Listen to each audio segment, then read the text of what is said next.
John and I are wearing the uniform of the day, which is blue plaid. I've known John for a long time. John is our speaker here, and he's a retired teacher from Marion County Public Schools. How long were you there, John? Well, altogether, I've taught 43 years. Okay. I taught, we were DOT teachers, taught in Georgia, North Carolina, and Marion County. Okay. Native from Miami. Very good. John, while he was teaching, was also a very active environmentalist for decades here in Marion County. As long as I've known about environmental stuff, I've known about John, others, Guy. John has written a book now that he's had all this free time, and has really polished up his knowledge. Because I know he learned a lot from his research, and that's typically what happens. And he's got a perspective on probably the most important issue that Floridians are facing, together with the unfolding global climate catastrophe, which is our water. And they, of course, do come together as an issue. So I'm not going to belabor it, but here is John Dunn, who's going to speak to us about our precious Florida water supply. Well, hello everyone. Thanks for coming. Thanks to Delphine, and thanks to Bruce for inviting me and making this event possible. In addition to being a teacher and an activist, I've also been a professional writer my whole life. I've done lots and lots of work on magazines, and I've written many books for young adults. And it was a special honor to get a contract with the University Press of Florida 3 years ago to write this book. I think I got the assignment because I had been an activist, and I did have a pretty extensive background in professional writing. When I talked to the editor and publisher at the time, I said, well, what tone of voice should I use? How should I approach this? Because it's University Press of Florida, and one stream of books goes to scientists and academics. That's not what I've done. My stream of books goes to the average reader, the person who doesn't know much about water. And I used a magazine writing approach to make it as readable as possible. So I'm really glad to have that opportunity. I spent 2 years doing the research. I spoke to over 100 different people involved in water issues, either in an academic way or an activist way or a scientist. In fact, I've been intimidated but very glad that we have two water-related scientists in the audience right now. Dr. Bob Knight, who's taught me an awful lot. He's the head of the Florida Springs Institute, and Dr. Randall Brown, a UF professor dealing with lots of water issues. So I'm sure they're going to keep me on my toes if I say things inaccurate. They'll let you know what you should be hearing instead of me. One other thing, I'm a native of Miami. When I was born in 1949, there were 2 million people in the state. Now we have 22 million people. For most of us, I guess they're kind of the same generation. In our lifetime, the population of the world has doubled too. And the amount of water has not doubled. The amount of fresh water has not doubled. So that creates some problems, I think. Sorry. If you pay attention to the news, you know we have water issues, water problems throughout the state. And it's not just here, it's worldwide. The United Nations says already that some 2 billion people don't have easy access to water, or they're suffering water stress or water shortage. And that number of people is expected to go up as the population of the world, which is now about 7.5 billion, heads towards 10 billion in the next 30 or 40, 50 years. And in addition to that, more and more people in the world want to live like you and me. And I'll give you a little question right now. Guess what nationality consumes the most water per capita in the world? Yeah, the Americans, of course. So, in almost every category, we get a disproportionate share of the resources. Well, you would think it's kind of crazy that Florida would have water problems. When I spoke at Bob's Institute up in Alachua County, I had to thank a lot of people for showing up because there was a huge thunderstorm, and I said, thanks for coming to hear me talk about water shortages in the middle of a monsoon. But Florida is a water-rich state. We are the second wettest state, and I think we are the most humid state in the United States. But still, we seem to be running out of water. The United Nations has noticed that what's happening worldwide, I guess, could be reflected onto us as well. The way I see it is there should be enough water for everybody, but it's mismanaged, it's polluted, and it's wasted. And it seems to be the same kind of behavior you see all around the world. You see also in the state of Florida. The Jet Propulsion Lab has some imagery. Oh, by the way, I usually have a PowerPoint presentation, which didn't fit this scene, so you can see slides to illustrate some of these things. But in this one particular slide, the Jet Propulsion Lab shows an outer space imagery scene of 35 of the most important aquifers in the world. 13 of them are already past the tipping point worldwide. That means that they are not being recharged. The recharge can keep up with the consumption of the water. And one of those areas is where we live up into Georgia and Alabama. And it's, Dr. Knight has documented many places in North Florida, and especially in Central Florida, have already passed the tipping point.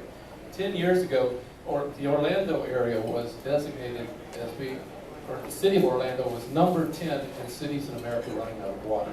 The whole general Orlando area now pulls more water out of the ground than is being recharged. And there are some projections that if present trends continue, Central Florida and South Florida will all be water stressed in the next 20 or 30, 40 years, if present trends continue. And one of those trends that's so disturbing is population growth. As I said, my lifetime, 2 million to 22 million. Well, an important study came out 2 years ago, conducted by the Friends of 1,000 Friends of Florida in conjunction with the Department of Agriculture, with the state government at the University of Florida. And it's just one of several, but this was a big one that got a lot of media attention. If they are right, and well, they looked at two things, projections for future population growth and future water consumption. To sum it up, if they're right, the population of Florida by 2070 could increase by 15 million people, or 75%. And water consumption could increase at least 53%. And one aspect of the study said that even if somehow magically all the leaders in Florida decide to use a greener, sounder, more environmentally safe approach to water protection, with that kind of growth, we would, even with all those precautions built in, we would still see a 33% increase in water consumption. And as Dr. Knight has shown our community, we've already seen signs of it here locally. Silver Springs, this is different from wrong, but in your career, you've documented that Silver Springs has lost its pumping power 30 to 40% during much of the year. And it's not alone. About a third of the 1,000, or one third of the 1,000 important springs in North Florida have also shown a decline. And the chief reason for this is overpumping of the aquifer, of the groundwater. There's a man in Monticello, Florida. His name is Tom Singleton.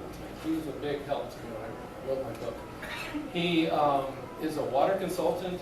Tom has worked for the DEP, he's worked for the South Florida Water Management District, and he is an author of a lot of the water policy that's in effect in the city right now. And he and some other scientists came up with an incredible calculation. And if you want to see it, I guess I'd have to get the PowerPoint and show you the calculations. But they figured that every year, Florida receives something like 55 trillion gallons of water, and we use 1 trillion. And we're still evidently running out of water. This state was so water rich at one time that a century ago, people were hell-bent on draining the state of water. And my grandfather was one of the recipients of that trade. She was a farmer in the Everglades area where water had been extracted to make way for farming and development. So what are the reasons? Well, for one thing, there's just too many straws in the ground, too much water being pumped out of the ground. We also, in addition to, now, by the way, I'm going to speak all together for about a half an hour, then we'll have some Q&A, and then we'll have a discussion on some moral aspects of water. But I'll give you just a quick list of culprits right now of other problems that we have. In addition to water quantity problems, we have problems with water quality. And they go together, because if you pollute your water supply, that's like throwing that water away and you can't use it anymore unless you clean it up, which is a very expensive process. But anyway, stormwater, which is water that results when it rains, it sweeps across asphalt and concrete and people's lawns and picks up pesticides and fertilizers and other chemicals and washes it into storm retention centers, and then eventually works its way into the estuaries and the bays and the Gulf. It's very wasteful and damaging to our water supply and our environment. Wastewater, a different category. A lot of you already know this, but I think it's very helpful just to make sure people get the terminology right. Wastewater is sewage from your septic tank or your septic system. It's water from industrial production, or it's water from a farm. Wastewater is supposed to be treated, unlike stormwater. Wastewater goes to one of 4,000 centers that are set up to clean wastewater to one of 3 categories. The tertiary, the third level, is the best. But even when that is accomplished, there's still a problem, because a lot of the wastewater still has pharmaceuticals in it, still has bacteria, it still has nutrients, nitrogen and phosphorus, which are fueling the algae and red tide problems that we're having in the state. Then there's a problem with the leftover stuff from a wastewater facility. If you don't like it, you call it sludge. If you kind of do like it, you call it biosolid. And farmers take biosolids, the dark nuggets that are left over from the treatment of wastewater, and to simply put it, they can use it as fertilizer where they can, where it's needed. If you have a field where the fertilizers, the nitrogen, the phosphorus is needed, and it helps the crops, and the crops adequately absorb those nutrients, maybe that's a good thing. But if the farmers overdo it, that stuff works its way back into our environment and our water supply. Florida has a problem with septic tanks. 2.5 million septic tanks in the state. We have 12% of the nation's septic tanks. 40% of all of those millions of people that come to Florida. And by the way, they are, and this is a fact I've double-checked many times, that we receive approximately 1,000 new people every single day. That's the net amount. We actually receive more than that, but people die and move away. But the net result is 1,000 new people every single day. 40% of those people are going to get on septic tanks. And they're going to use those tanks for their, to defecate and urinate, and that stuff is going to work its way eventually through the septic tank and all too often work its way into a water supply somewhere. Well, some people have said if you can just get people off their septic tanks and put them on a sewer line system, then you've solved all your problems. Well, from what I've learned, all those years of research, that's not a panacea either. For one thing, Florida has an aging infrastructure. The American Society of Engineers rates Florida infrastructure a D every year with its annual report card. Particularly its freshwater infrastructure and its wastewater infrastructure. We have pipes in this state that are 75 years old. If we have 1,000 new people showing up every day, flushing their toilets, demanding more and more water on leaky, aging infrastructure, you can imagine what kind of problems develop in 5 years and 10 years. A lot of water in Florida is just flat out wasted. Somebody before my presentation was talking about a neighbor who seems to have a pump running all the time and the water is coming out, I guess, for a sprinkler system. Well, the #1 crop in Florida is grass. we spend 50% of our fresh water every day across the state hydrating grass. Nationwide, it's 40%. So when we look for solutions, by the way, at the end of my bleak talk, I think there are some reasons to be optimistic, because I've also learned from all those people I talk to and listen to that there are solutions. The trouble is the people who know what to do don't always have the power. And that's where we can make a difference. We can give them the power. So a lot of the water is just wasted needlessly. We do have droughts in Florida too, even though we're a wet state.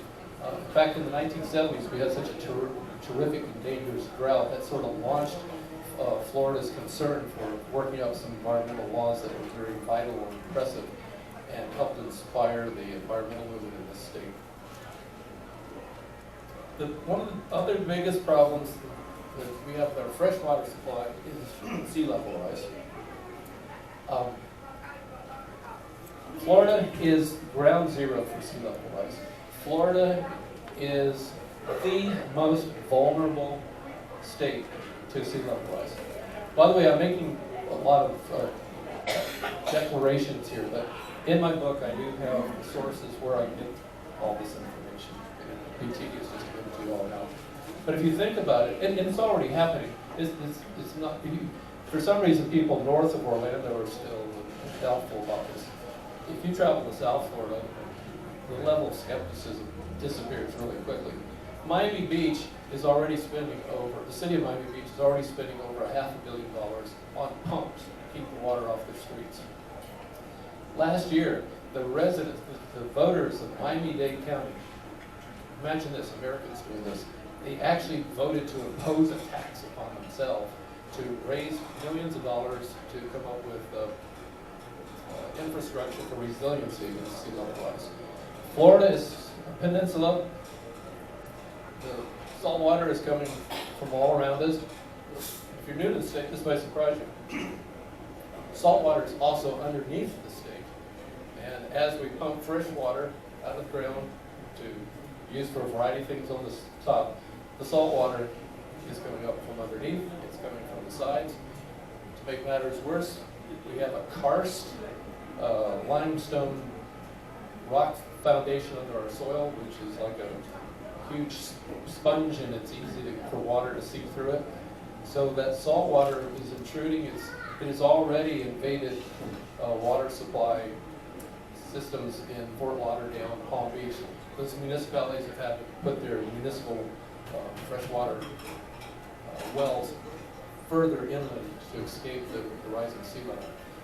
Now, despite all those things I just said, the number one, and this came as thunderbolt to me, especially when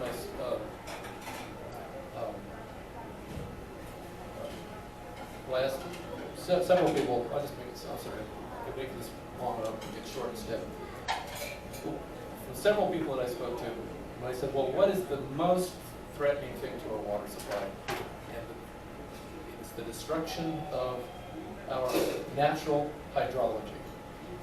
When a developer comes in and knocks down 1,000 acres and knocks down all the trees and dams up the creeks and puts canals where they weren't before, all too often the lawmakers and the elected officials who gave them permission to do this were thinking about tax revenues. But more happens than just the fact that habitat's been destroyed and we miss the beauty of the forest. Those trees, those plants were storage bins for water. That open ground was a recipient for rainfall. The water would come and percolate and get back down into the aquifer and recharge it.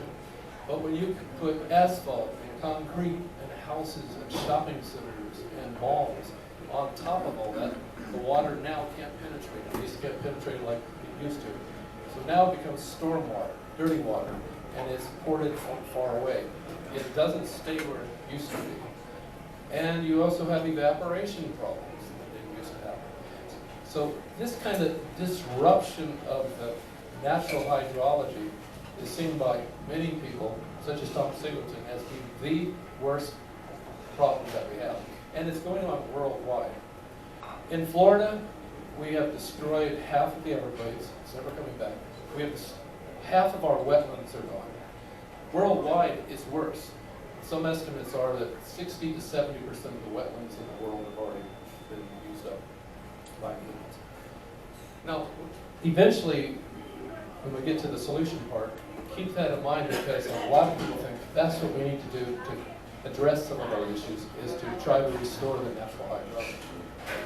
How am I doing for time? Because I want to make sure I don't. Okay. Well, you would think that our leaders, our political leaders, would be mindful of these problems. And I've been to a lot of water conferences, and there are some sincere people that stand up and speak and have, like Dr. Knight has restoration programs. He just can't get people with power and money to implement them, I think. But all too often, if you go to some of these water summits, you'll hear people pay lip service. They say, well, we want to have clean growth. Yes, we need to have growth. And we're going to protect the environment. We all realize that. But then, here comes the shopping centers, here comes the developments. And it's as if nothing's ever pointed out to them. I'm going to pick out what I think are a couple of egregious things that are happening in the state. Since I'm a native of Miami, I'm going to pick on my hometown. The commissioners of Miami-Dade decided last year to give a blessing to building of the biggest mall in the United States, a $4 billion project. It's where I-75 meets the Turnpike on the cusp of the Everglades. Now here's the killer. It will have snow. They're going to put a big dome over it and have artificial snow created and skiing. One of the lobbyists for this is a former county commissioner. And just to make sure I was current, I went to read the Herald 2 days ago to see if it's still an issue. Yeah, it's still an issue, and boy, the permits are being signed. And this former commissioner said, Miami people, get your ski equipment. Let's go. It's time to go skiing on the edge of the Everglades. Meanwhile, near Orlando, southeast of Orlando, the Mormon Church, which has a huge ranch, Deseret, has plans that they're being implemented to build a city with 500,000 people. Our governor and state legislature have just put on the fast track a massive new transportation system of roads and extensions, ostensibly to give people a way to get out of Florida during a hurricane. But then I think the real colors were revealed when at a press conference they said, well, also is to open up North Central Florida and North Florida to development. And people who've studied these transportation routes say, well, let's put these roads right through wetlands and water recharge areas. In fact, one of the Chamber of Commerce advocates for the road system said, this will be great because it'll get people into springs faster while you're simultaneously in the spring. It's that kind of ideology, from my perspective, as an activist, but also somebody that's really researched this. It's this idea, and I think it's pervasive in the United States and evidently worldwide, that, and I guess our business leaders, or so many of our political leaders, think that we need to keep building, because that creates jobs and economic growth. But it also means that we are eating up our natural resources. They are finite. They don't last forever. I don't know why that would become a mystery to anyone. But that seems to be the creed. Growth, no government regulation, and there's no limit to our consumption of natural resources. Don't worry, it's all going to work out somehow. Well, if you've been paying attention to the news the last year or so, I think you see it's not working out okay. We've got red tide problems, we've got algae blooms all over the state. Cedar Key and other places have actually gone bone dry on occasions because there's not enough water. And we're seeing this sort of thing happen worldwide. Okay, so told by she must be a babe that I need to be briefer. So I'll try to end in 10 minutes then, so Bruce can take over or can ask your questions. It seems to me one of the problems that we have in this state is that most people that live here are from somewhere else. I'm not saying put up a wall and keep them out. I just think a problem for Florida, which makes it unique, is, and this has been verified for the last 10 years, the majority of people who live in the state of Florida were not born here. The majority of people in Miami and Dade were not born in the United States. how can you have a sense of place? How can you have shared cultural values and shared community if people support the football team of the town they left up in Michigan or Minnesota? When people retire in Florida, it's created an Ohio club or Michigan club, and they've never been to Ocala in their life. Somehow, I think we can address our problems. We have 22 million people growing. That's a lot of people power. But I think it's time for the state to grow up and for people to think of themselves as Floridians and not somebody that's from somewhere else. So in my book, I try to address some of those issues by putting some snapshots of Florida history to show where we've been, particularly in an environmental sense. And I've talked about the reasons for so much growth and people that I think were really instrumental in doing things right. We've had a couple of really good governors in the environment. Bob Graham was one of them. Ruben Askew was another. We also had Rick Scott, who successfully did reverse a lot of the gains that were made by earlier administrations.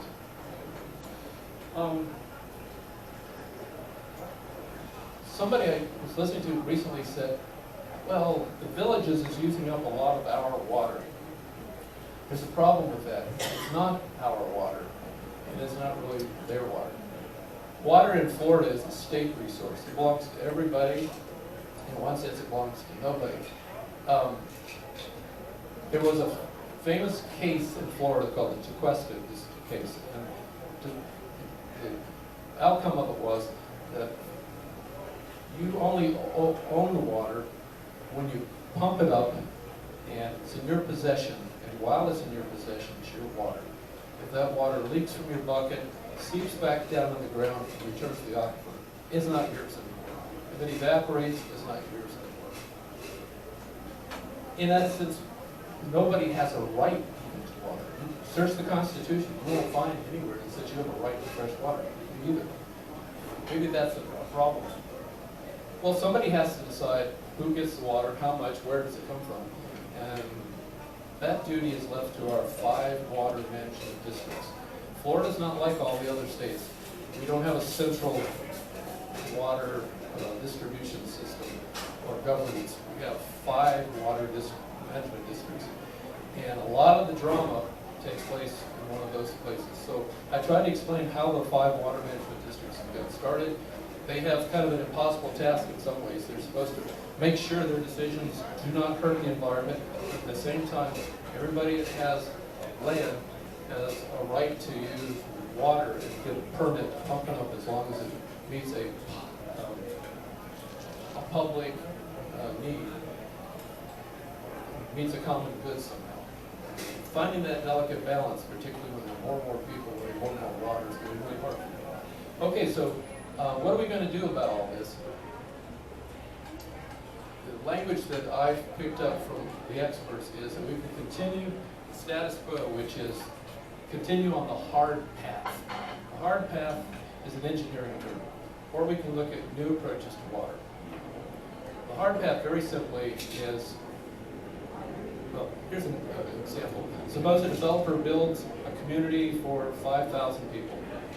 They need water, so either they have their own private wells, or you have a water provider that sends pipes out to them. These people poop and piss, so they need to have pipes to get that stuff out of here. There's no more open land, it's all asphalt and concrete, so when it rains, you've got stormwater, so you have conduits and pipes to get that water out of here. Well, the newer approach is called soft path, and Tom Singleton, who's pioneering in Florida, calls it low impact. A lot of these ideas come from California, which is really stressed with water problems right now. And the idea is there isn't dirty water, there isn't green water, blue water, all this. There's just water is water. Instead of storm water being pumped out to the ocean, many places are trapping this storm water, using it, cleaning it. They're recycling the water. And yes, that might mean that sewage water is going to be turned into drinking water. There are 2 ways to do that, and I won't go into it right now, but you should know there are pilot programs in Florida to convert sewage water various means into drinkable water. One is just to pump it down, treated water, deep into the ground where it gets purified, in theory. Or the other is to clean it up in a factory and then ship it over to another factory and mix it with the current water supply. They do that already in Singapore. They've been doing it for years. It's the only solution that we come up with. One good example is Winter Haven. Winter Haven's leadership, the city of Winter Haven, realized about 10 years ago that they weren't going to be able to meet their future water demands for the projected population increase if they kept doing what they've always been doing, which was the hard path. So they spent several years studying alternative ways. And what they've come up with, I think would be a good example for people statewide. They've developed a natural infrastructure. Instead of lots of pipes and concrete and dams, they've contoured the land to try to recapture and recreate the topography that was there before it was destroyed, to interconnect ponds and lakes and forests and parks. I didn't quite understand this, but they're even trying to pave underground water conduits to make sure the water which flows underground is flowing in a way that's beneficial to the community and is closer to the way nature would have it. There's other examples like that throughout the state, and it's called, I can tell you a lot more in the book. Another idea, this comes from England, but it started about 10 years ago. It's the idea of virtual water and water footprint. I think all of you understand what a carbon footprint is. Well, the new idea is how much of a water footprint do we make with our decisions? For example, you would think that a cup of coffee would require 1 cup of water to be produced. But actually, the economists who calculate this way say it takes 37 gallons of water to produce 1 cup of coffee. It took water to irrigate the coffee beans, it took water to clean the coffee beans, it took water that was involved in the production of electricity for the advertising and the extraction of the water, etc. For 1 kilowatt of electricity at power plant, 47.5 gallons was needed. Now 1 kilowatt of electricity could keep you on the internet for 5 hours. So next time you're on the internet for 5 hours, you might think, all right, take 48 gallons of water. In India, where 25 cities in the last year have already reached day zero, which means that the city has run out of water. A lot of the farmers have reconsidered what they're growing. And I've read in the India press that it doesn't make sense to grow water-intensive rice anymore. And I wonder, what about some of our crops in Florida? I think, Bob, in one of your lectures, you questioned the use of corn. Corn is very water-intensive. So is sugarcane. My notes here, I found that it takes 475 gallons to produce 2 pounds of sugar. Is that the best way to use our water supply in our land for a product that's essentially a poison? It tastes good, but it's not good for the living organism. And I don't have time for the other new idea, but there is an evolving idea, is that the environment has rights too. I think all of us are aware of the Citizens United decision the Supreme Court came up with. I think that's one place where liberals and conservatives all agree. They don't like it, the idea that a corporation has the same rights as a person. Well, these corporations use this power that they are a person to interfere with municipal governments and county governments to stop them when they went to outlaw fracking or want to protect water sources. They come along and say, oh, I've got a constitutional right to you're interfering with it, it's a violation of the thing.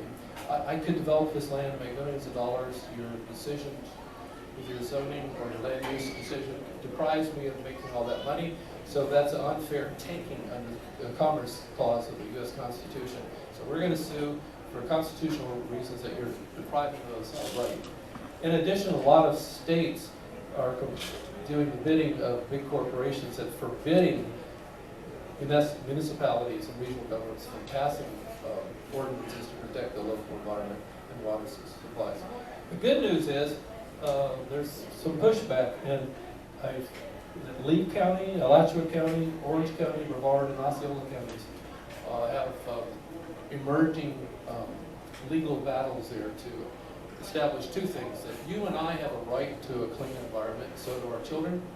The other idea is that the environment itself, as a habitat, a life-giving entity, has a right to exist without being violated for profit and gain for a few people. It's going to be a long battle, but it's similar to, I think, the idea that animals have rights. 50 years ago, when a lot of us were kids, people just scoffed at the idea that an animal would have a right. Some have a right, but today I think a lot of people say, well, maybe they do. Maybe they don't think about this. So this is a new idea concerning water and the environment.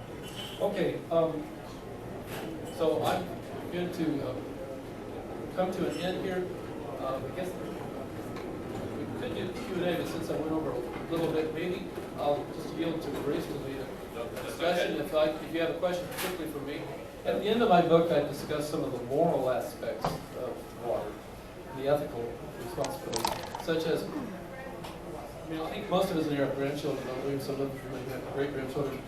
When we say we don't want our kids to be hemmed off a degraded planet, do we really mean it? Is it just lip service? Or do we really intend to do something to make sure that our kids and our grandkids have a more decent place to live? And should I do this now or later? I also have some handouts for you that will give you, I won't go into it now because it takes too long, but I've got about 15 or 20 things that should be done, not that I dreamed of, but that people like Bob Knight and others have come up with that need to be done to fix our water problems. And also there's some resources for you to use. So we'll pass those out. So I'm going to end that part, Bruce. Okay. Give me Let's, thank you, John. There's an awful lot to that, I'm sure. Joyce, you had a question? I do. Mr. Dunn, first of all, thank you very much. It was sobering. My question, Well done. yes, Thank you. my question is, are we making any progress whatsoever in bringing down the costs and increasing the feasibility of desalinization? Desal. Well, this gentleman, Guy Warwick, who is on the board of directors for the Felber Foundation, he and I, a year and a half ago, went to the big desal plant in Tampa, and it was really interesting. And what we learned is it's very expensive, and it's not. You've probably heard that. Until recently, the desal plant in Tampa was the biggest one in the United States, but in the last year or so, California is. But even in Tampa, I think the public misunderstands, that never was meant to be the number one provider. It's part of a triad. They have the desal plant, they also have a huge reservoir for extract water, and they still extract water from a river. It was $1 billion project, and it's very energy intensive. It costs a lot of money to do so. And they don't produce water all year. It's only when it's needed, and it's expensive. We do have other smaller scale desal plants around the state. It's surprising. I forgot the exact number. It's like 120 throughout the state. And there are different processes that are used and it's not only salt water. Very often it's brackish water, by the way. So, but the cost is, to answer your question, I think so far it's still very expensive. I went to a water forum here 15 years ago where I was in the audience, and two people from the St. John's Water Management District spoke to us, and one of the engineers started off his presentation looking, I was like seated where you are, and the gentleman said, I'm going to tell you people in Ocala where your future water supply is. And he went like this. Very melodramatic. We said, well, what does that mean? He said, the Atlantic Ocean. That's where Marion County is going to have to get its water. And so that's the way they were thinking then. But I think there's going to have to be a revolution in technology to make it cheaper to solve these problems. It can be done, it's just expensive. John, the cost question, I mean, it seems like with fossil fuels, there's no carbon charge. If you're like me and you live in the shores and you're in the county, you don't have utility, you have a well, you open the tap and there it goes, there's the water. to what degree does the economic cost not get borne in the process? I mean, you cited all the gallons that go into. Well, I think most people would agree that none of us pay the true cost of water.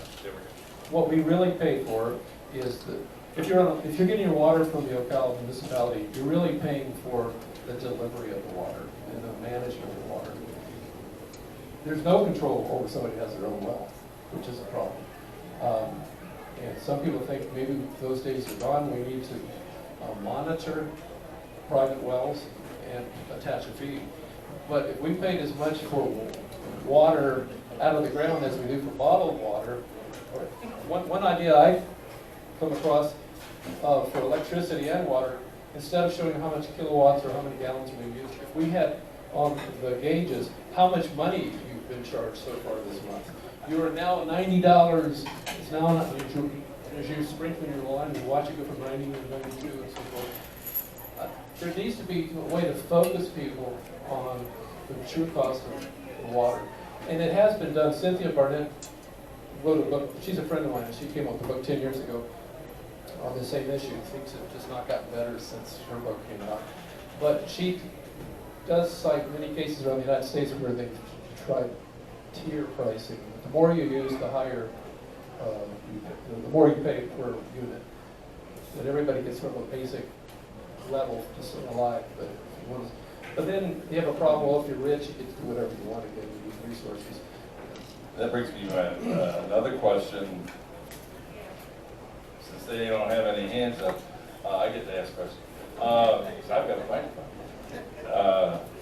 Who's going to get, as water shortages become more common, who in what economic status are going to get hit the first and hardest? Well, I think they're, only way I can address this, I think, would be usually poor.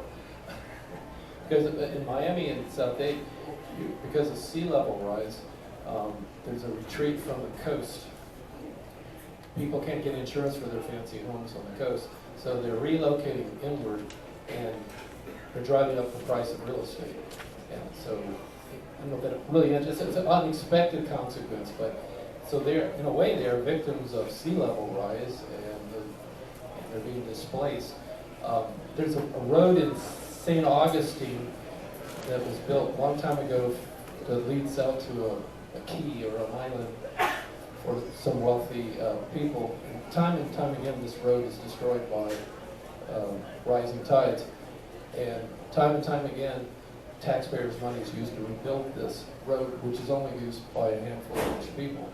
So, but everybody foots the bill. So maybe it's indirectly the poor are going to get hit disproportionately, trying to bail out people who are better off. But you know, we saw what happened to the Bahamas in the catastrophe, and I'm sure we're going to see more of that.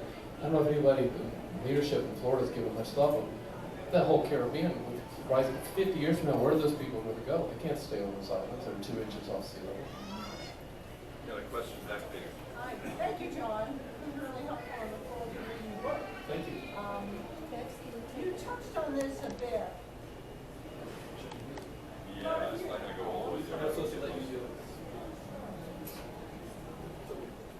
Okay. You talked a lot about politicians, industry, building up a lot of concrete all around, building up buildings. Could you speak to what we can do individually? And you mentioned some of this. I mean, I think there's lawns we can shift over to other things so we're not using water. We could be more tolerant of ground lawns. And also animal industry, which is a big deal in Florida. We have, factory farms, and those animals use a huge amount. So if you could speak to those issues. Well, that's a really great point. And unless Barbara Feitos objects, I was going to call on a good politician who has experience with making these kind of decisions. Would you like to try to answer that? Yeah. We can let May I Barbara preface that by saying that I individually send invitations to each of our county commissioners? Well, the environmental groups I've been with, it's the same thing, we invite them in. If they're embarrassed to be seen or something, I don't know. Occasionally they show up, like this good lady. If you don't know, Barbara Feitos was an exemplary county commissioner, and she ran a good race to become the mayor of Ocala, and she probably will prevail next time. Thank you very much. We do have direct experience with all of this, and what happens often with, again, what can we do personally, what can we do individually, you come up with what is called emotional fatigue, because you try and try and try to make an impact in your own personal life, what your own individual footprint looks like. But then you see all of this other stuff going on where no one seems to care at all. And so you say to yourself, why bother? And I will give you a specific example that happened when we were dealing with the Marion County's new water system, the central water system that we were building. For years, the city of Ocala was predominant, and then we started to acquire systems and whatnot. And trying to convince people that a tiered system was the most equitable and fair system to go to in terms of how we price water and the use of water. We had residents that were vociferous from, it was Stonecrest down near the villages. They're not part of the villages, they're a separate development on the out parcel. But they were vehement in their objections to this tiered system. And I remember one of the commissioners secured one of the individual's individual water bill. He used 49,000 gallons of water in 1 month. In 1 month. He had a corner lot on his property and watered it excessively because, according to him, the covenants of the homeowners association required that he maintain his lawn, and was absolutely enraged, number one, that we had his bill in front of us, and number two, he saw nothing wrong with that, but was saying, I shouldn't have to pay more. And you get that dichotomy of people saying, yes, I shouldn't, no, I should, yes, I shouldn't. But it becomes a point where unless we can collectively, as a group of citizens, say, this is the right thing to do, and everybody buys in, it's very difficult to say, well, I'm not going to use bottled water anymore. But the bottled water is rampant. Marion County secured the Silver Springs bottling water treatment plant and whatever have you. It's part of our system now. But part of that is a bottled water component. We could not do away with it legally because we wanted to do that when we acquired it. So you see, you've got this whole network of policies and practices, denials, and people saying yes, no, maybe, and whatever have you. So again, how do you get to the point where you stop preaching to the choir? And that's the $64,000 question. How do we get beyond the folks that get it and get it in spades and want to do something positive about it, but we're still preaching to the choir? Because the bottled water companies are still bottling their water. The absolute easiest solution is to tax them for it. Charge them money for bottling the water. And that's never been done. But it's an easy solution. Stop the growth patterns that are not sustainable, that will have a negative impact. That's hard. That's a hard concept. That's a hard concept to come up with. So yes, we want to continue doing the right thing as individuals, but again, that emotional fatigue sets in. Well, thanks very much. John, can I just piggybacking on what Barbara was saying? We have issues with, like, Nestle wants to take more water out of Ginny Springs. We have the villages whose growth is unabated. You made the very good point that the water isn't necessarily ours or theirs. It's there. Doesn't kind of beg a state solution, because we've got over permitting happening. All those more and more straws going in the ground. And, you know, we can do a local ordinance here if the state doesn't decide we shouldn't do a local ordinance, as with so many other things. But if the villages are continuing to drain the aquifer, then it's almost no impact. So don't we really have to have a state level? Well, virtually everybody I talked to in my interview phase of writing my book responded this way when I said, what is the solution? Every one of them said, it's political, it's not technological. You have to elect the right kind of people. This former attorney at the Institute, I heard her say one time, I quoted her in my book, she said the most important thing you can do is who you pick for governor of Florida. The governor decides all the people who sit on the water management boards. Most important, he decides, or he or she decides, who the administrative judges are going to be that listen, we make decisions when groups like Bob's or Susan and I with the Silver Springs Alliance were part of a challenge to it's called a BMAP. Anyway, the way things are being done right now, let's make it simple. And somebody's going to make a decision as a judge, and it's like in a courtroom, except judges that are administrative judges make decisions about how rules are implemented rather than whether a crime has been committed or how much money somebody gets, like they would in a regular courthouse. So those people are all selected by the governor too. It's called the Environmental Resources Committee. This is an advisory group. All those people are recommended by the governor, placed by the governor. So that's one place to start. I'd also like to say this. How many people besides me lived here in the 1970s in the state of Florida? Okay, there's only 4 or 5 of us, but there was a huge environmental battle here just to stop the jet port from being built in the Big Cypress Swamp. If these people had gotten away with it, they would have put a city of 100,000 people in the Big Cypress Swamp right next to the Everglades to have a major international airport and hotels and roads going left and right. But something happened. A coalition of Seminoles and good old boys in pickup trucks and scientists and journalists and regular people rose up, and they fought like hell, and they won. They kept it out there. And in fact, Florida was one of the leaders nationwide in environmental struggles. A lot of the modern environmental battles started here in Florida, and because we had good leadership in those days. But it was regular people got involved. I'm going to embarrass Guy here.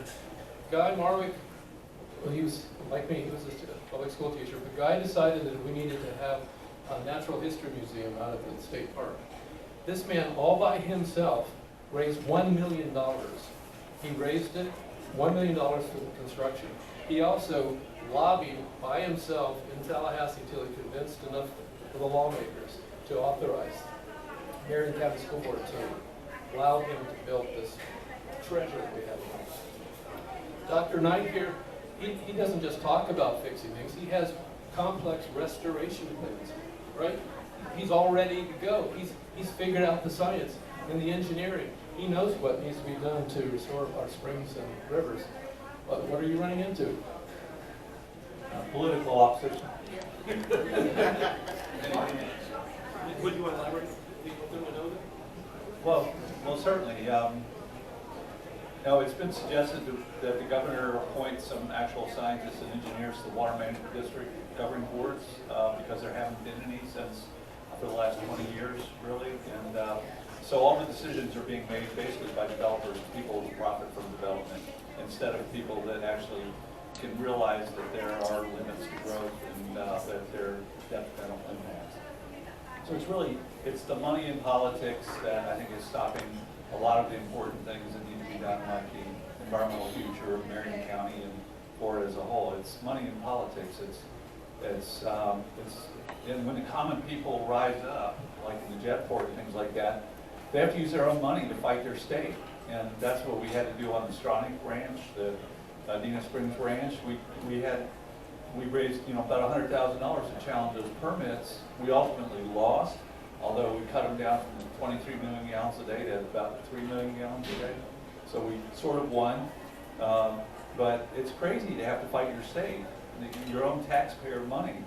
And that's politics, and it's the politics of profit, I'm afraid. So, that's not technical.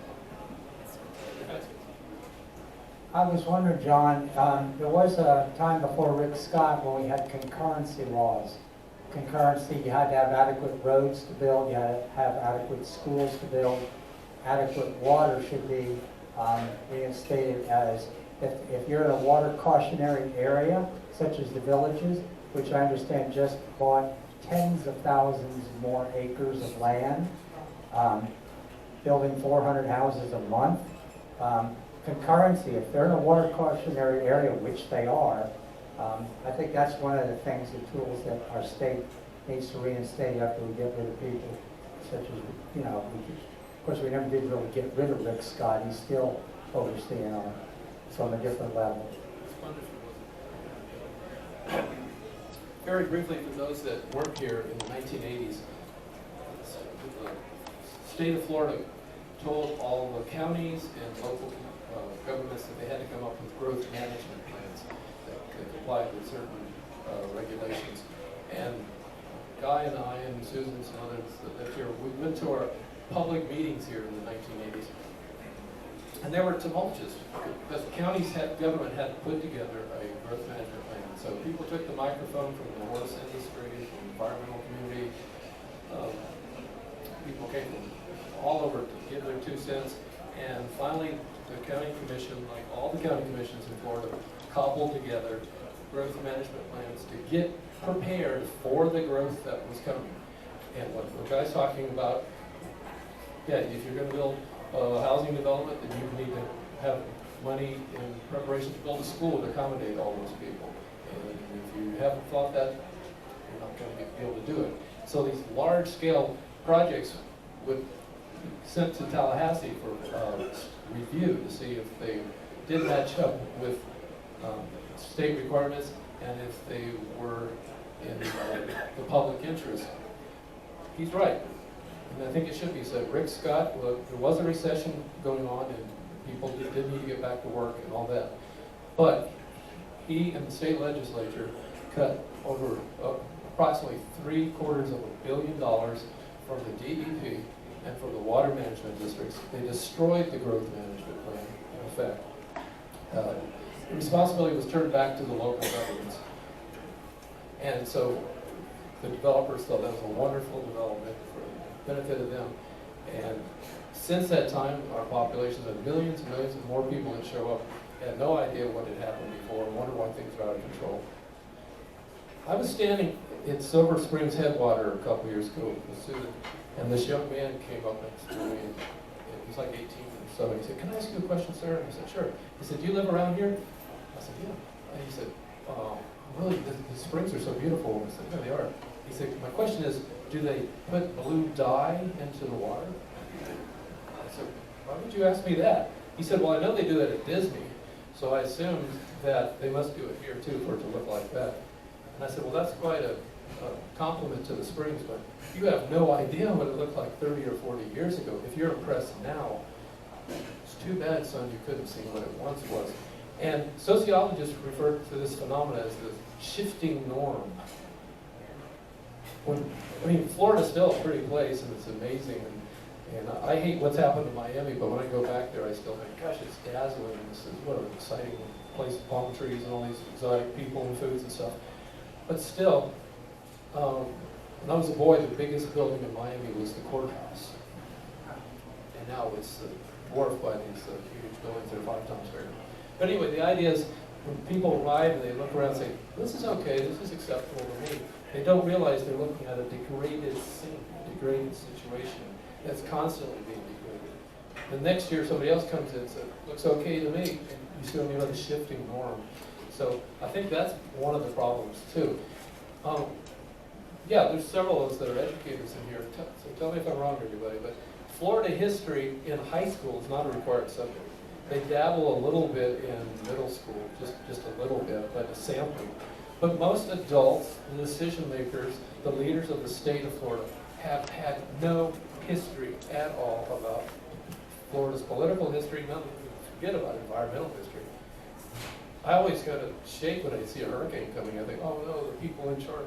You may not have experienced one of these things, or really, what's going to happen? They don't have the experience.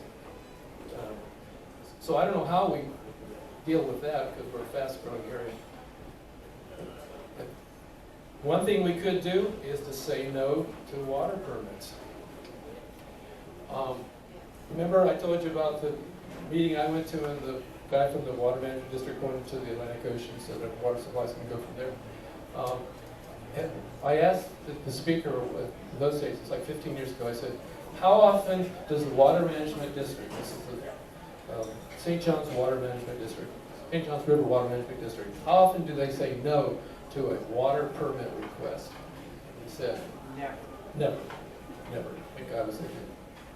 He said, we might adjust how much you can take out, but we never say no. And then later, when he wasn't on stage anymore, he spoke to me off the cuff, he said, listen, it doesn't matter if you're Democrat or Republican. The people that sit on the water management boards are pro-development, they're agriculture. It doesn't matter what party affiliation the governor is, you're going to see the same kind of people over and over and over. Now, we have had some environmentally attuned people on these water management districts, but Scott got rid of those. This man's been nominated to be on the water management board. I mean, who could be more qualified than Bob Knight? He's the eminent scientist, spring scientist in the state of Florida. He knows more about it than I would guess 20 other scientists. But this lady wants to say something. Thank you, Ruth.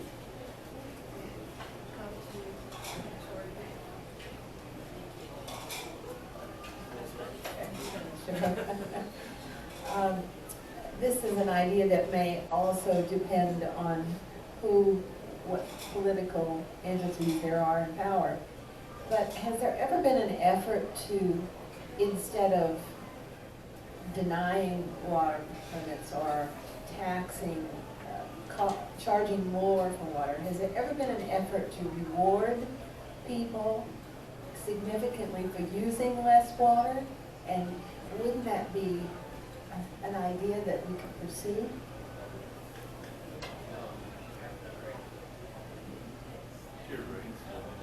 Well, California is playing around with the cap and trade approach to water rates. I don't know what the verdict is, but I know there's a pilot program out there to see if that works. Yeah, it makes some sense. John, one of the things that I'm sorry. I just trying You want to to do stumbling. more? I'm trying to answer a question. I can't think of an example. Can you get me? Just the two, yeah, yes, ma'am. Remember Richard talked about in Orlando where they did $7 bill? That's right, thank you. Well, yeah, I'm glad my agent reminded me what's in my own book, that's right. I actually talked to people in the social sciences at the various universities. USF and UF both have water institutes, and it's not just made up of hydrologists and scientists, there's also social scientists. And they realize how you phrase things and the kind of words that you use. They're taking truths that people learn from marketing and politics and now trying to use it in an environmental sense. She's right. We have one of our two daughters lives in Orlando, and when she gets her utility bill, she is told there's information there, say how much she and her husband use, how it compares with their neighbor, whether they're using more or less. And the whole point of that, from my research, is that in theory, if someone says, "Oh my gosh, I'm using more than everybody else, I'm way above the average, I need to cut back," and that's what they're hoping will happen. Except I've read some research that not so fast. It seems that some people are looking and say, "Hey, I'm a schmuck, I'm a sucker. I'm using only 40% of what everybody else is. I'm going to start using more to even it out." So there is an attempt to reward, well, not to reward, but to let people adjust their behavior from peer pressure to try to. Adjusting behavior is not a strong point for people, but I'm talking about something in the manner of adjusting their water rates by using less water, and that to appeal to people. And So, well, like this gentleman was talking about cap and trade, that's kind of the idea. And yeah, so you might want to go online in California, it's a water cap and trade pilot program. And that would, the closest thing I can think of is, it's not being done here, but. Sweet love, I hate to interrupt you, but my sister lives in, outside of Atlanta, and she lives in a small community, and they have a little community center with a pool that all the people in the housing area could use. Well, she got the job, I'm not quite sure how she got the pleasure of the job, but she was in charge of the community center for a year, and found out that when they drain, because up there they drain their pool in the wintertime and refill it for the swim season. But the more water that her little community used, the price of the water went down. So when they actually filled this huge, ginormous pool, that they were paying practically nothing for the tens of thousands of gallons that they were using to fill up the pool. So it was counterintuitive, but to us, but in their mind, the supply and demand idea kicked in, and the more they used, the cheaper the water got. So you're fighting not only a personal responsibility issue, but the idea of fighting of the supply and demand. I was reminded of something on PBS News a couple of days ago about China. And this isn't what you're talking about, but China has a reward system for its citizens. They surveil people 24 hours a day. They watch if you frown when the cop talks to you, that's registered. If you're polite, that's registered. So your whole behavior as a citizen of China is, all the information is collected and analyzed. And if you are a good citizen, when you get on the bus, your bus ticket is cheaper. If you are a problem, you pay more when you get on the bus. behavior modification. Yeah, so I don't know if we want to go to that extreme, but that's pretty scary. Yeah. They had a series on China, it's like 5 days. If you want to go look at it online, that's one of those, yeah. Anybody else want to make a comment? Let me just add one more thing. It seems that we respond best and we really start paying attention when something causes us pain. And in the wallet in particular, we never thought that there was anything wrong with 50 cents a gallon for gas or building big gas guzzlers until the price doubled and then kept going. Then we became concerned, had some conservation issues. Same thing with global climate change. When it starts to hurt, now we're paying attention. There are a variety of ways that water issues can hurt. Steve told me one. Do you want to tell them about your situation? Okay. So Steve was telling me before we got started, this was an issue that was of concern to him. His home had a sinkhole, and it was abated. It was dealt with. But if he was to try and sell his house now, the property appraiser has on there that there was sinkhole abatement done on this property. And if you don't think that is a red flag for anybody who's going to buy a piece of property, that is it. We had big issues a couple of years ago when we had a cold week of freezing temperatures. The strawberry farmers down south were pumping water like crazy to freeze up their crops. Water levels declined. There were sinkholes from Hernando up to Marion. You don't see a sinkhole coming. When it's there, it's too late. And so much of what the things we're talking about, it's going to be too late by the time we realize, oh, this is a problem to fix. What are some of the other issues that we're likely to face if we don't do something corrective? Well, The flood insurance. Florida already uses a disproportionate share of the national flood insurance, and people keep rebuilding in areas of high tides and flooding. There's going to be more battles over, I think, also based on what I've read, over how long are taxpayers going to pick up the bill for people who are making bad decisions about where they live. And as people come from the coast and migrate inward, there's going to be more real estate arguments about access to water. There'll be more arguments about land development use and zoning, and so there'll be more people competing on more, on less and less land. So who's going to foot the bill for all dealing with climate change and the rising cost of repairing and restoring our environmental systems? It's going to be the federal government all the time. But as we've already heard, most people don't want to pay anything. And so I guess, once again, we're going to have good leadership that doesn't follow polls and says, here's what we need to do, and convince people to do it.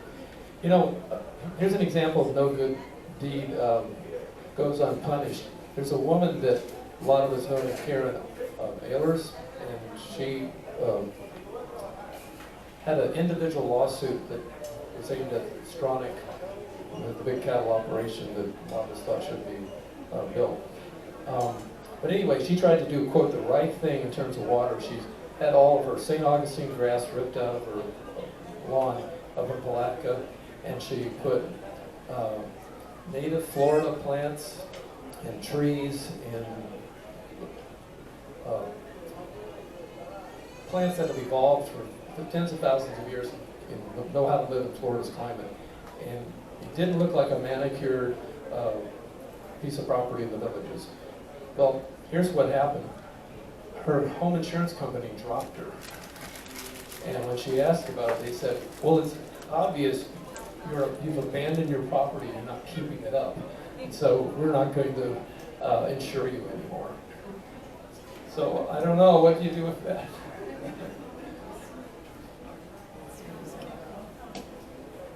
Jim and I happen to have native gardens in a home in the villages. So, and actually we're going to put in maybe some more plants at the Unitarian Universalist Church in Marion County. And the plants we're going to are native. And you are protected in the law to put in native gardens. So, I mean, I'm not sure which, but you know, it is possible for us individually to save water and to harness all this wonderful solar power we have. Anyway, I just wanted to make that comment. It is possible. I wouldn't want somebody in this room to become discouraged if they thought about native plants, and they look beautiful. Actually, we have people stopping and asking about it. Why one stayed green when everybody else's were getting brown? Well, I agree with you 100%. I just think it's tragic that she had to knock heads with somebody that only looked at things in terms of dollars and cents. Well, Bruce, do you want any add-ons to these people? I think we're in pretty good shape. I think we've covered a lot of ground. Do you want to ask another question? It was brought out how you present things is very important. And I think, and I was wondering, perhaps if public thought of environment and fresh water as the same. What is the public view? Yeah. Well, I guess everybody likes water, don't they? All of us are 60% water and we need it. I do think, as a teacher, that I've seen I'm sad to say this, but it seems to me that a lot of my high school students in the last 10 or 15 years have looked at environmentalists in a stereotypical way, and they think environmentalists are kooks, sissies, extremists, radicals. They hear that on some of the cable network shows, and they absorb that, and so do their parents. And like, I'm telling them, well, I hang around environmentalists. Oh, you're one of those crazy tree huggers, ha, ha, ha, ha. And I thought, well, that's really interesting, because usually when you're 16, you go the opposite direction. You're over idealistic, not overly cynical. So I don't know how indicative that is, but it seems to me that somehow being an environmentalist, somebody that cares about issues like this, you're sort of dismissed. Susan and I have been doing this with grassroots groups. So many times people stop their car and yell at us and call us communists, call us socialists. I was told one time in Georgia, when we first got started, we were 22 and 23, and we joined a group to stop the world's biggest airport from being built in a county 40 miles outside of Atlanta. And our opposition was the Department of Transportation for both the federal and state level, the city of Atlanta, the Atlanta Regional Council, Delta Airlines, and all this other stuff. And we're really happy to be involved in that operation, but my landlord got so mad at me that he told me I should leave the country, I should move to Cuba and stay there, never come back again. And I said, Mr. McIntyre, why would I do that? He said, because you don't love this country. I said, well, I love this country, that's why I'm speaking out. Besides that, if I stayed at Cuba, I wouldn't be able to speak out. Here I can, so I'm not going anywhere, Mr. McIntyre. You can have to like it or lump it. That's the way I am. But I think all of us have to be feisty, and no matter what stage of life we're in, if we really are concerned about the world for our children, there are a whole lot of groups you could get involved in. We're with the Silver Springs Alliance, the Silver Springs Institute, and Plant Society. Anybody else have a group that they want to plug right now? We're there, the structure's there, we need people, and we need help. And on that handout, did you get one? I think there's really solid tips on things that can be done and how all this could cooperate and work towards those goals. Sheila has one more question. We haven't touched on this at all, but how is the quality of our water here? Do you know anything about that? Bob Knight knows more than I do, so I'm letting him answer that. The quality of water here. He thinks some of it's dangerous, I believe that. Yeah, unfortunately, with development comes fertilizer and the wastewater discharges, and of course, and other animal waste. Marion County's got some very poor quality in parts of the county. Groundwater is not in private wells. I wouldn't drink it. It's got high enough nitrate levels in some places above the federal drinking water standard. Lisa South, runs the Aquapure lab here, sees all the records from here, and there are hot spots all around Ocala and in some of the farming areas around town. Silver Springs has rising nitrate levels that are about 1.5 parts per million now. The background is 0.02 parts per million. And so it's much higher, it's like 3,000% higher than the natural levels. Concentrations in Rainbow Springs are about almost 2.5 parts per million, which are levels that are implicated in an increased risk of cancer. And so there are some real problems, especially these areas in town here that have the high densities of septic tanks. We're basically drinking each other's wastewater in some of these areas. And so that's something to look at. Some well fields are very well protected because they're under a clay layer, like the one for Gainesville. There's no nitrate really in the drinking water in Gainesville because the well field is actually the wells penetrated a clay layer, and that protects the deeper aquifer. But Ocala is really a karst area. It's very susceptible to contamination. And there's a map that shows the vulnerability of the aquifer here that happened during your term. And it's very detailed, but we see hot spots all over Marion County. And we published a map on the Springs Institute about that. We've also gone around and analyzed the water from all the different small municipalities in Marion County, and those data are on our website too. It turns out the springs water, the bottled springs water that's got the highest nitrate levels is Zephyr Hills from Crystal Springs down in Hillsborough County. So is that water treated, or is They don't, for springs water, they're not allowed to treat the water by taking anything out of it, and so no, they do not remove that. And so when you buy springs water, you're getting basically what is in the ground, and these springs tend to be in areas of very high vulnerability. So if there's agricultural operations or septic tanks around, they can be very high. And so, no, I don't think it's safe. And I think some of the cancers that we're seeing in North Florida are probably linked to our drinking water, as has been found around other parts of the United States. Another silent cause. What's it? Dr. Brown, did you have anything you wanted to say? All right, thank you all very much. Let me remind you to tip your server. Delphi, do we have our November program? It's going to be a veterans panel. Veterans panel for November, okay. All right, thank you all for coming. We had a good informative time. Thank you, John, very much. Appreciate you staying so long to listen to me. This book is here for sale if you are interested in learning more. It doesn't look like it'd be a bad read. Is the print not too small, Jeremy? Very readable. Very readable. Okay, that was very well put. All right, have a great week, folks.